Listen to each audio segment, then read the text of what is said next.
everyone, I hope you all are doing good in your studies. तो आगे next part, जैसे कि आप लोगों को पता है, यहाँ पे मैं करवा रही हूँ आरआरबी एंड नॉर्सेट की प्रिपरेशन. सो अगर आप इस चैनल पे न्यू है, चैनल को लाइक शेयर सब्सक्राइब ज़रूर कर लेना.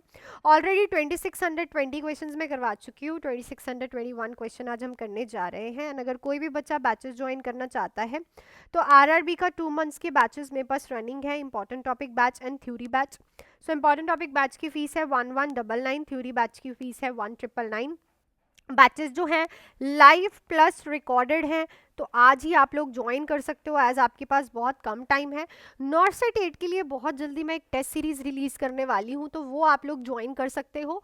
बाय 20 और 21 से वो टेस्ट सीरीज स्टार्ट होंगी, तो वो आप लोग ज्वाइन कर सकते हो. उनकी अनाउंसमेंट मैं 21 को कर दूंगी. ठीक है. सो टिल देन हम चलते हैं अपने क्वेश्चन पे. आज का पहला ही क्वेश्चन है, a nurse is assessing a client pulse and notes it is irregular. What should the nurse do next. तो आप क्लाइंट की पल्स चेक कर रहे हो, आपने नोट किया कि जो पल्स है वो इरेगुलर आ रही है. अब नेक्स्ट क्या करोगे. Count the pulse for 30 second and multiply by 2. Assess the client blood pressure immediately. Obtain apical pulse for 1 full minute. Notify the health care provider. तो जब अगर किसी की पल्स इरेगुलर आ रही होती है, तो आपको सबसे पहले उसकी एपिकल पल्स पहले 1 मिनट फुल 1 मिनट के लिए प्रॉपरली चेक करनी है. ठीक है, ताकि आप एक प्रॉपर डाटा ले पाओ, एक प्रॉपर वाइटल साइंस ले पाओ. ठीक है, उसके बाद आप डॉक्टर को नोटिफाई करो. पहले पल्स ले जाओ. बाई चांस आप डॉक्टर के पास चले गए, डॉक्टर ने पूछा कितनी पल्स है, तो आप नहीं बता पाओगे ना. सो पहले आपको फुल 1 मिनट का पल्स लेना है.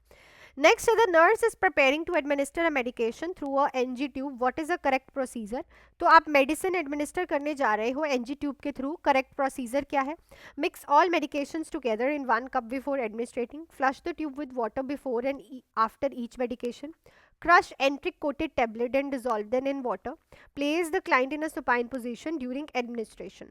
So देखो, जब भी हम NG ट्यूब के थ्रू मेडिकेशन देते हैं, फ्लश करते हैं हम ट्यूब को वाटर से आफ्टर ईच मेडिकेशन, और बाद में भी करते हैं, पहले भी करते हैं. क्यों करते हैं. फॉर एग्जाम्पल उस ट्यूब में कहीं खाना फंसा हुआ हो, ठीक है, तो वो फ्लश हो जाएगा, तो वो ट्यूब जो है क्लियर हो जाएगी, मेडिसिन इजीली जा पाएगी.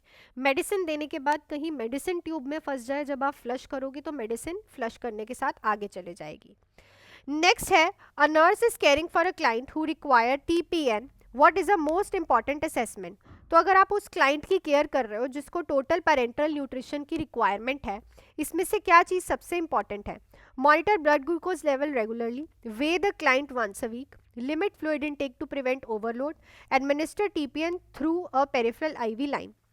सो TPN सॉल्यूशन में डेक्स्ट्रोस का प्रेजेंस होने की वजह से जब भी आप किसी को TPN चलाते हो तो ग्लूकोज लेवल को रेगुलरली मॉनिटर करना होता है. दिस इज द सबसे इंपॉर्टेंट असेसमेंट, क्योंकि हाइपरग्लाइसीमिया की कॉम्प्लिकेशन हो सकती है. नेक्स्ट है, द नर्स इज री enforcing teaching about deep breathing and coughing exercise after surgery. What is the primary goal of this exercise. तो अगर आप सर्जरी के बाद पेशेंट को टीच करते हो deep breathing and coughing exercise के बारे में, तो इसका प्राइमरी क्या गोल होता है. Reduce the client's pain level. Improve circulation in the extremities. Prevent pneumonia and atelectasis. Promote digestion and bowel movement. So obviously lungs को लैप्स ना हो आफ्टर सर्जरी, क्योंकि मेजर कॉम्प्लिकेशन है एटिलेक्टेसिस एंड निमोनिया की. So deep breathing and coughing exercise हम surgeries के बाद patient को टीच करते हैं. नेक्स्ट है, the nurse is caring for a client with a Foley's catheter which finding indicate possible UTI.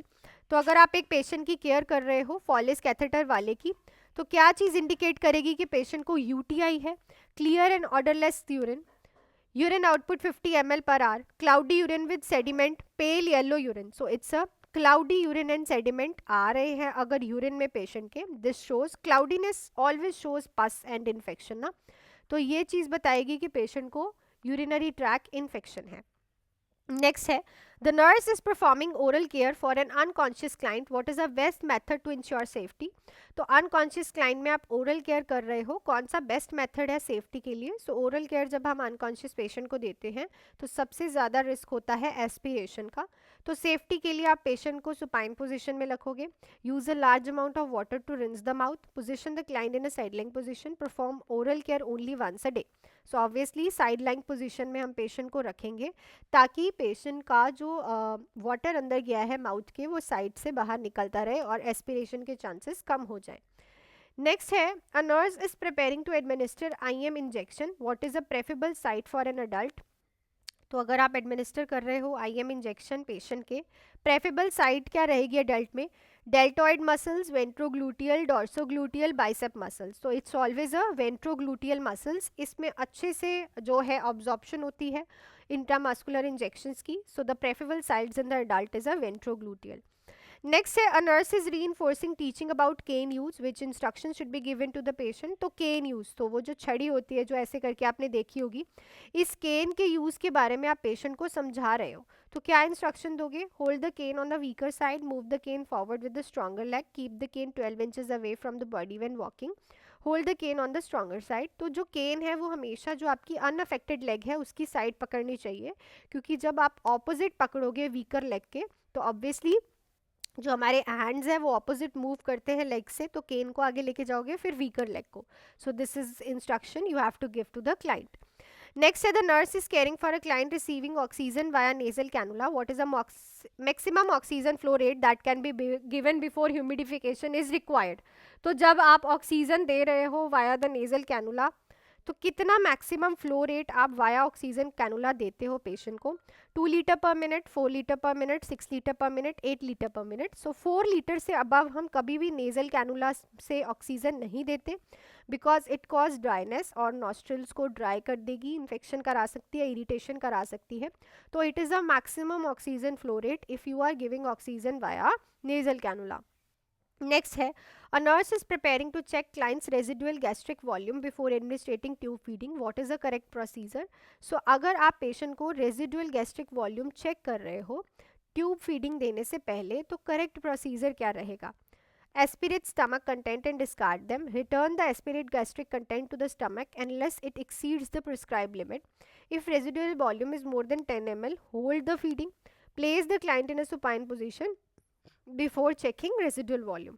So इस क्वेश्चन का आंसर आप लोग मुझे कमेंट सेक्शन में लिख के बताओगे कि करेक्ट प्रोसीजर क्या होता है जब आप रेजिडुअल वॉल्यूम को चेक करते हो फीडिंग देने से पहले। सो जो मैंने आप लोगों से लास्ट टाइम क्वेश्चन पूछा था उस पर चलते हैं। हैंड हाइजीन के बारे में आप टीच कर रहे हो पेशेंट को, कितने ड्यूरेशन में मोस्ट ट्रांजिट बैक्टीरिया रिमूव हो जाता है? सो इट्स अ 20 सेकेंड्स, ठीक है। 20 सेकेंड्स आप प्रॉपर सोप एंड वाटर से फ्रिक्शन रब करते हो, जिससे ट्रांजिट बैक्टीरिया जो है उसका रिमूव हो जाता है। So the 20 second option is right. So that's it for this video. Video अच्छी लगी है, वीडियो को लाइक शेयर सब्सक्राइब करना क्वेश्चंस को डिटेल में समझने के लिए।